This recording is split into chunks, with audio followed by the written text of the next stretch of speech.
I just want to quickly show you something related to the virgin birth, conception or procreation. So Matthew 1:20 in most translations reads, "What has been conceived in her is from the Holy Spirit." There are some translations like the Young's Literal Translation, the YLT, the Darby, Aramaic Bible in Plain English, not very popular to be sure, but they do capture an interesting word that seems to be mistranslated on the other translations.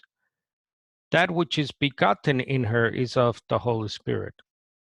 So is this a conception or a procreation, which is what the word begotten in reference to a birth, a human birth, would mean? That would be the natural meaning of the word. And it is used that way throughout the New Testament, especially in the genealogical trees of Matthew and Luke. Lee, in The Conclusion of the New Testament, explains why this is so important. The word conceived is a proper, normal, ordinary description of conception within a woman. The word begotten is a particular expression used to describe the conception that had taken place in Mary's womb. Within Mary, something was not merely conceived, but was begotten.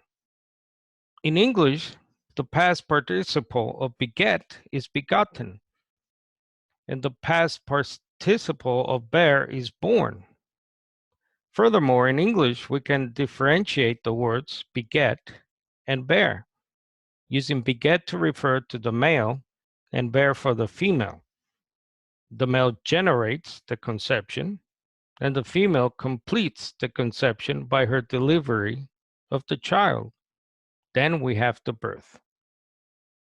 Now, obviously, this understanding of the scriptures, of what the words actually mean in their proper normal sense in reference to the virgin birth, obviously many will say, well, it sounds like there's a sexual union going on here. Rudolf, in his book, The Gospel of Matthew, has this to say: even though a conception by the operation of the Holy Spirit is nowhere else attested, not even for the miraculous births of sterile women in the Old Testament, remember, he says, that any sexual reference is out of the question, as in Luke 1:35. This is totally unlike what occurs in Gentile myths, in which gods have sexual relations with maidens. So as you can see there,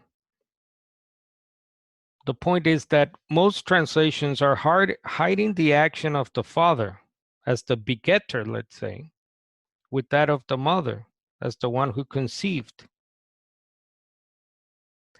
This mistranslation compromises, I believe, the virgin birth by hiding the fact that Jesus was procreated, obviously in a miraculous birth, through the agency or through the power, or as Luke puts it, overshadowing of the Holy Spirit on the young virgin girl, Mary.